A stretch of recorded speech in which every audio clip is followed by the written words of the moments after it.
आज हम बात करेंगे हमारे देश के पहले सीडीएस या chief of defence staff Bipin Rawat ji की हेलीकॉप्टर दुर्घटना में वीरगति के संबंध में। सीडीएस किसी भी देश के बहुत महत्वपूर्ण पदों में से एक होता है और हमारे भारत के इस समय पहले सीडीएस बिपिन रावत जी थे और वे बहुत ही योग्य सैनिक थे, बेहद ही योग्य अफसर थे और उनकी सैन्य उपलब्धियों का वर्णन नहीं किया जा सकता है। उन्होंने चीन और पाकिस्तान को बहुत से मोर्चों पर बहुत गहरे घाव दिए थे और वे लगभग हर तरह के युद्ध कौशल में माहिर थे। वो चाहे मैदान में लड़ा जाने वाला युद्ध हो या फिर युद्ध की रणनीतियाँ बनाने में, और जब दो देशों की सरकारों के बीच में सैन्य टकराहट जैसी स्थिति उत्पन्न होती है और फिर इस स्थिति में विभिन्न मोर्चों पर अंदर और बाहर लड़े जाने वाले तमाम तरह के छद्म या शीत युद्धों के बारे में भी उन्हें अच्छी खासी जानकारी थी और वे इसके बारे में बार बार देश को चेताते भी रहते थे। अभी उनका स्टेटमेंट आया था कि भारत जो है 2.5 फ्रंट पर, मतलब 2.5 मोर्चों पर लड़ रहा है। एक उसे 2.5 मोर्चों पर लड़ने के लिए तैयार रहना चाहिए, एक तो चीन, दूसरा पाकिस्तान और फिर आधा मोर्चा आंतरिक खतरे, जो आंतरिक भीतर देशद्रोही या गद्दार बैठे हुए हैं उनकी तरफ इनका इशारा था। इसी बीच खबर आती है कि जनरल बिपिन रावत को ले जाने वाला हेलीकॉप्टर Mi-17, जो काफ़ी अच्छा और एडवांस हेलीकॉप्टर माना जाता है, दुर्घटनाग्रस्त हो गया। अब यह जांच का विषय है और जैसी जांच रिपोर्ट आएगी फिर पता चल सकेगा कि यह दुर्घटना थी या फिर किसी देश के, हमारे देश के दुश्मन की साजिश थी। इससे इनकार नहीं किया जा सकता है। अब इसी परिप्रेक्ष्य में हम कुछ देशों में और हमारे देश में भी कुछ ऐसे ही महत्वपूर्ण लोगों की रहस्यमय मृत्यु के बारे में चर्चा करेंगे। तो अभी हमारे देश के रक्षा मामलों के विशेषज्ञ हैं, उन्होंने एक ट्वीट किया था, इनका नाम है ब्रह्मचलानी। इन्होंने ट्वीट करके ये बिपिन रावत जी की दुर्घटना को ताइवान के सेना प्रमुख की इसी तरह से हुई हेलीकॉप्टर दुर्घटना में मृत्यु से इसकी साम्यता दिखाते हुए इन्होंने चीन पर उंगली उठाई है कि इसमें चीन की साजिश हो सकती है। इससे इनकार नहीं किया जा सकता है। यह हेलीकॉप्टर दुर्घटना जिसमें हमारे सीडीएस वीरगति को प्राप्त हुए हैं, इसको शंका की दृष्टि से देखे जाने के लिए बहुत से कारण हैं। एक तो जिस हेलीकॉप्टर से वे उड़ रहे थे वह हेलीकॉप्टर दोहरे इंजन वाला था।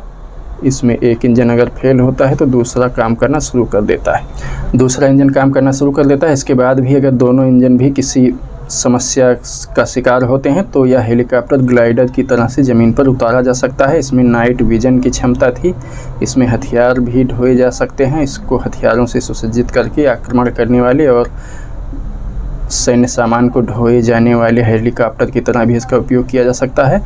इतनी सब खूबियों के साथ में, और फिर इसको जो उड़ाने वाले स्टाफ थे वे बेहद ही अच्छे और उच्च, लगभग भारत के सर्वश्रेष्ठ पायलटों में से एक हैं और इस तरह से इतनी आसानी से यह ख़राब मौसम में भी दुर्घटनाग्रस्त होना इसका आश्चर्यचकित करता है। तो इस वजह से भी इसको लोग शक की निगाह से देख रहे हैं। अब जो भी हो, इसका तो जांच परिणाम आने के बाद ही पता चल सकेगा। लेकिन हम इसी परिप्रेक्ष्य में अब कुछ ऐसी ही और घटनाओं के बारे में चर्चा करते हैं। पहले हमारे देश में, अभी इससे काफ़ी पहले इंदिरा गांधी जी की जो हत्या हुई थी उसके बारे में भी कुछ डिक्लासिफाइड डॉक्यूमेंट्स जो है अमेरिका के जारी किए गए हैं।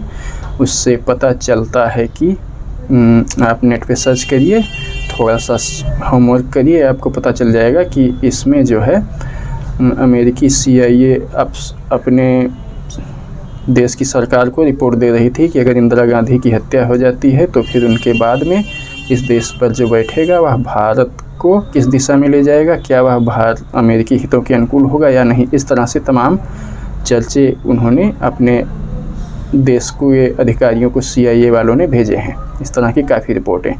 और यही हाल फिर जब राजीव गांधी की मृत्यु होती है तो भी राजीव गांधी की मृत्यु से पहले भी CIA वाले अपने देश के अधिकारियों को इस तरह की रिपोर्टें काफ़ी वो भेजा करते थे। इसके तमाम डिक्लासिफाइड डॉक्यूमेंट्स जो है मिले हैं।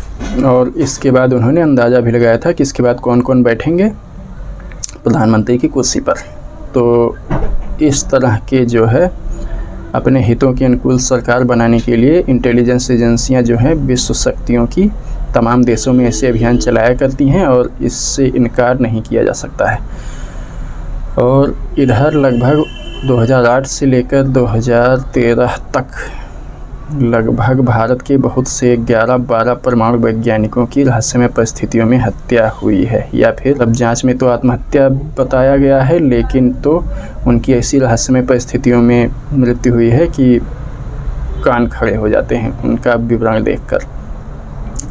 तो परमाणु वैज्ञानिक हों, CDS हों, या फिर ऐसे नेता हों जो देश को आत्मनिर्भर बनाकर सशक्त बनाने के मार्ग पर ले जाने में अग्रसर हो सकते हैं, विदेशी शक्तियां उन लोगों की हत्या करवाकर दुनिया पर अपना वर्चस्व कायम रखना चाहती हैं और इसके लिए ऐसे अभियान पहले भी करती आ रही हैं, इससे इनकार नहीं किया जा सकता है। ईरान के परमाणु वैज्ञानिक की हत्या और भी ऐसे तमाम उदाहरण हैं जिनसे यह बात स्पष्ट होती है। हमारे देश में भी जब से देश हमारा आज़ाद हुआ तब से कुछ ऐसी शख्सियतें देश को मिली थीं जिनसे देश आज किसी अलग ही स्थिति में होता। तो जब हमारा देश आज़ाद हो रहा था उस समय अगर नेताजी सुभाष चंद्र बोस मिले होते हमारे देश को राष्ट्राध्यक्ष की तरह, राष्ट्रपति या प्रधानमंत्री की तरह, राष्ट्र प्रमुख शक्ति के रूप में, मतलब प्रधानमंत्री या राष्ट्रपति की तरह से, तो आज देश रूस या अमेरिका या चीन की हैसियत का होता, एक आत्मनिर्भर विश्व शक्ति के तौर पर खड़ा हुआ होता, ना कि रूस या अमेरिका की बैसाखी की तरह या विकसित हुआ होता। आज हालतें दूसरी होती। तो इसलिए हम समझ सकते हैं कि इन परिस्थितियों में किस तरह से नेताजी को ब्रिटेन द्वारा वार क्रिमिनल घोषित कराया गया और फिर उनसे ब्रिटेन ने किस तरह से अपने रास्ते का कांटा समझकर उनको किस तरह से साफ़ किया, भारतीय परिदृश्य से, राजनीतिक परिदृश्य से पूरी तरह से उनको साफ़ कर दिया। फिर दूसरे आते हैं लाल बहादुर शास्त्री जी, हमारे द्वितीय प्रधानमंत्री। हमारे द्वितीय प्रधानमंत्री श्री लाल बहादुर शास्त्री जी अगर जीवित होते, एक तो सुभाष चंद्र बोस अगर हमारे प्रधानमंत्री हुए होते तो आज देश दूसरी ही स्थिति में होता। दूसरी, अगर नेताजी सुभाष चंद्र बोस नहीं मिले हमें प्रधानमंत्री के तौर पर, तो जब प्रधानमंत्री चुना जा रहा था उस समय अगर सरदार पटेल प्रधानमंत्री बने होते तब भी आज देश कुछ दूसरी ही स्थिति में होता, देश कुछ अलग ही मजबूत स्थिति में होता। कम से कम आंतरिक समस्याएं तो बिल्कुल ही शून्य होती और हम किसी सशक्त राष्ट्र की तरह खड़े होते। उसके बाद भी अगर वो भी नहीं मिल पाए, इसके बाद अगर लाल बहादुर शास्त्री जी हमारे प्रधानमंत्री बन भी गए थे और वो अगर पूरा जीवित होते, अपनी पूरी आयु पूरी करते और फिर 1-2 बार भी और प्रधानमंत्री बनते, तो आज हम भारत को रूस, अमेरिका या चीन की तरह से एक विश्व शक्ति के रूप में, आत्मनिर्भर विश्व शक्ति के रूप में खड़ा हुआ देखते, जिनके आगे बाकी सारे देश पानी भर रहे होते। लेकिन उनको भी, उनकी मृत्यु भी एक रहस्य ही बनी हुई है। उनकी जिन संदिग्ध परिस्थितियों में मृत्यु हुई उसमें भी उसको सामान्य मृत्यु नहीं ही कहा जा सकता है और इसमें भी आज तो तमाम से खुलासे उपलब्ध हैं। इसके लिए मैं आपको अनुज धर की पुस्तक your prime minister is dead या फिर विवेक रंजन अग्निहोत्री की फिल्म द ताशकंद फाइल्स देखने की सलाह दूंगा, तो आपको काफ़ी कुछ स्पष्ट हो जाएगा आपको। और सरदार पटेल जब प्रधानमंत्री बन रहे थे, उस प्रधानमंत्री पद के उम्मीदवार के लिए जो चुनाव हुआ था उसमें शायद 11-12 वोट जो है पटेल को मिले थे और 14 वोटों में से, और 1-2 वोट इसलिए नहीं मिल पाए थे क्योंकि उन्होंने वोट ही नहीं डाला था और इनके विपक्ष में नेहरू जी खड़े थे, तो नेहरू जी को 0 वोट मिले थे। लेकिन ब्रिटेन ने अपने इंटरेस्ट के चलते, अपनी सामरिक रणनीतियों के चलते, अपनी सामरिक आवश्यकताओं के चलते महात्मा गांधी और लॉर्ड माउंटबेटन के द्वारा दबाव डलवाकर प्रधानमंत्री पद का दावेदार होते हुए सरदार पटेल को ना बनवाकर प्रधानमंत्री नेहरू को बनवाया गया। अब इसके लिए तमाम उस समय के और तत्कालीन लेखकों की और तमाम पुस्तकें उपलब्ध हैं जो आप देखेंगे समझ में आ जाएगा। इनमें एक प्रसिद्ध किताब है लैरी कॉलिंस और डोमिनिक लेपियर की लिखी हुई फ्रीडम एट मिडनाइट, इसको आप पढ़ सकते हैं, आपको बहुत सी चीज़ें समझ में आ जाएंगी। तो अगर ये 2-3 घटनाएं ना हुई होती तो आज हमारा देश किसी अलग ही पोजीशन पे होता। तो विदेशी ताकतें जो है किसी देश में अपनी कठपुतली सरकार बना के किसी देश के विभिन्न पदों पर, महत्वपूर्ण पदों पर अपने कठपुतली लोगों को बिठा के अपने हित साधती हैं। और अगर उस देश में किसी महत्वपूर्ण पद पर कोई सुयोग्य और अत्यंत प्रतिभाशाली, शक्तिशाली आदमी बैठ जाए जो देश को आने वाले समय में ऐसी ऊंचाइयों पर पहुंचा दे जो उनके देश के लिए खतरा हो जाए या जिसके सामने उनका देश भी बौना साबित हो जाए, तो ये देश जो है इंटेलिजेंस और अन्य 3 क्रम के माध्यम से ऐसी ऑपरेशंस या ऐसे अभियान को अंजाम देते हैं और उन लोगों की हत्या करवा देते हैं, तख्तापलट करवा देते हैं या ऐसा कुछ भी करवा देते हैं जो कराना उनके लिए संभव है। अभी मैंने कुछ समय पहले जो जिक्र किया है, हमारे जो परमाणु वैज्ञानिक मारे गए, ये भाभा एटॉमिक रिसर्च सेंटर के वैज्ञानिक थे। जो ये वैज्ञानिक मारे गए, ये ऐसे विषयों पर शोध कर रहे थे, ऊर्जा पे, भारत को ऊर्जा क्षेत्र में आत्मनिर्भरता दिलाने पे। अब ऊर्जा के क्षेत्र में हम अभी जो है पेट्रोलियम पदार्थों पर बहुत अधिक हद तक, कोयला और पेट्रोलियम पदार्थों पर निर्भर हैं।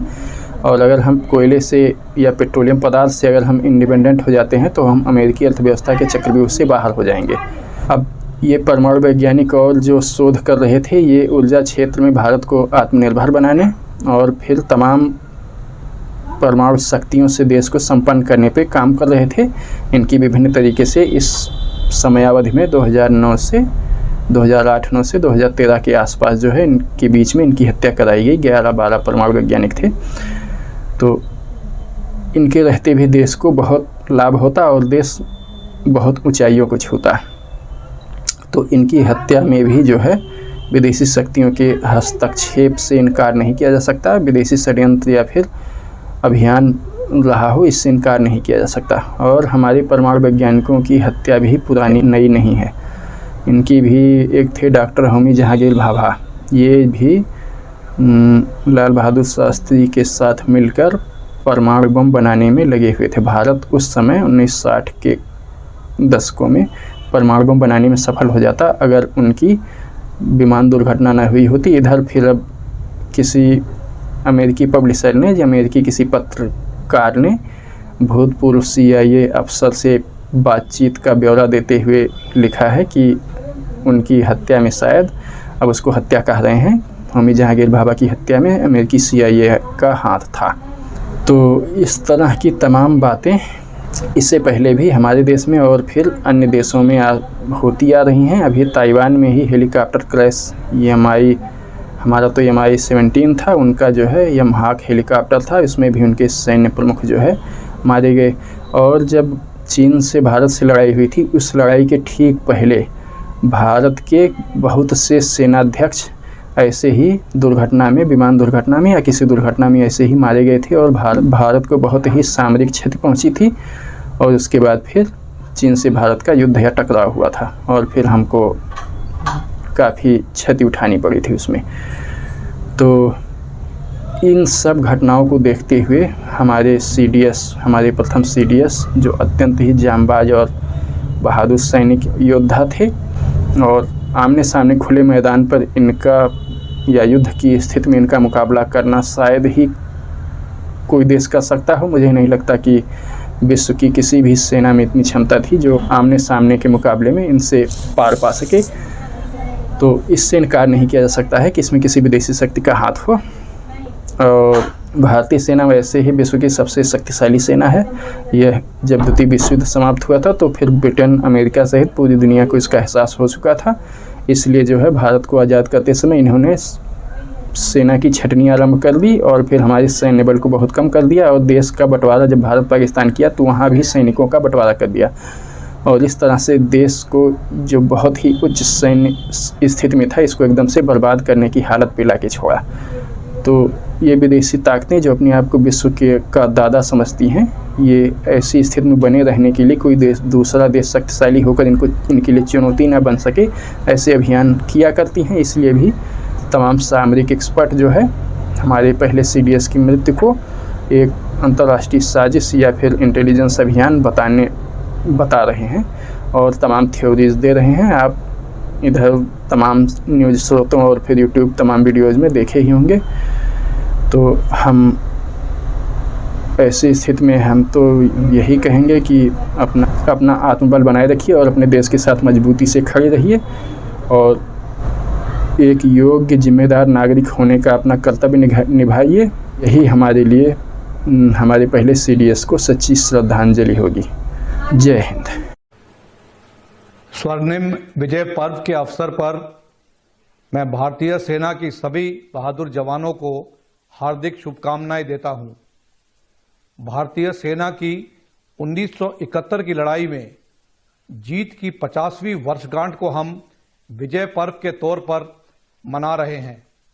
मैं इस पावन पर्व पर सशस्त्र सेनाओं के वीर जवानों को याद करते हुए उनके बलिदान को श्रद्धांजलि अर्पित करता हूं।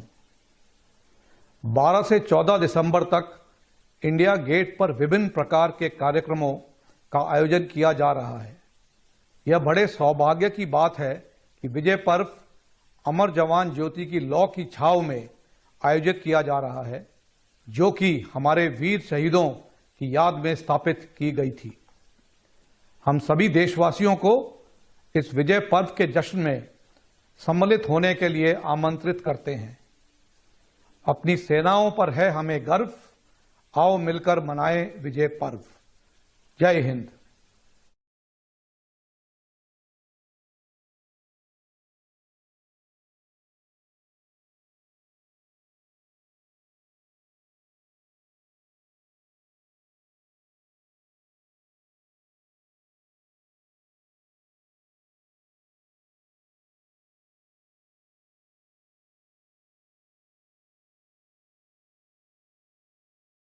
Yeah.